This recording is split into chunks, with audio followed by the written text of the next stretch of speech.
This is from RUFO's Spiritual Zucchini 62. I love these names. So, love both of your work. Thank you very much. Question for both of you. Are you familiar with the hitchhiker effect? And have you personally experienced it?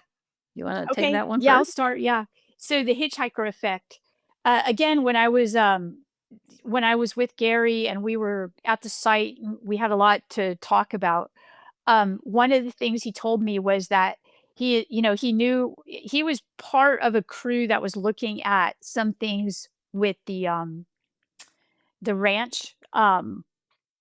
Skinwalker Ranch? Yeah, Skinwalker? yeah, yeah. Yeah. But he said, "I'll never go out there." And so I remember saying, "You'll never go out there." And he said, "No, no, no, because, whatever's out there can attach onto people and follow you back." And I was, so, that's the first time I'd heard of the hitchhiker effect. And the hitchhiker effect, you even see this in religious traditions too. So, say there is something that someone would call demonic.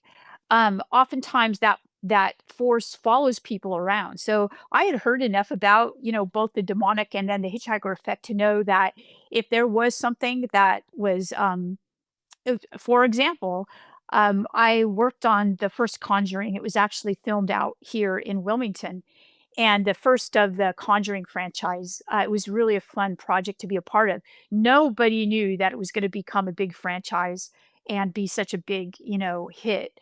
And so I was working with Chad Hayes and Carrie Hayes, who are the screenwriters, and group of people knew that the house that the original haunting for The Conjuring happened at was pretty close, like an hour and a half away, and they all wanted to go there, right? For like, it was like a Saturday and they weren't filming.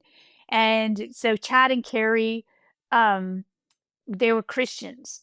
And they said, "No way. We definitely don't want to go to that house," because they believed intuitively that whatever was there would follow them back. And I thought that was interesting too. So, so that's what I know about the hitchhiker effect. Uh, Also, there's also almost like a reverse hitchhiker effect where when a person, goes to, say, a site where an apparition happens, say Garabandal or something like that, or Fatima, a lot of really good things happen and miracles happen when they come home. So there's like an opposite effect of the hitchhiker effect.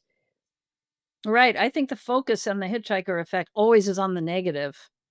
Mhm, It's mainly mhm, around Skinwalker Ranch. And yes, things did follow people back. And yes, scary things happened as a result. And where whole families would see some of these things. But I think it's also true on the positive side, like you just said.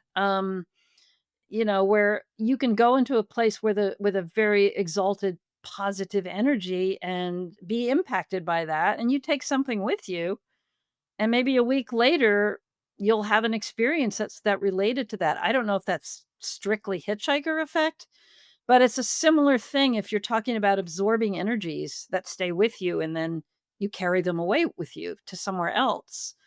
So, and I've had experiences like that. I feel like whether it would be technically called hitchhiker effect by the people who studied at Skinwalker, I don't know, but it's very similar in that, yeah, it's something that goes with you after you visit a certain location and can have a positive things can come into your home as a result of it. So, mhm, but mhm. I would agree with Gary. I would never go wanna go to the Skinwalker Ranch. I wouldn't go if you paid me.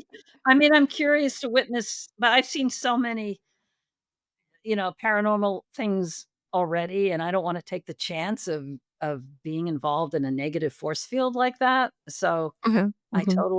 I totally get not wanting to go there.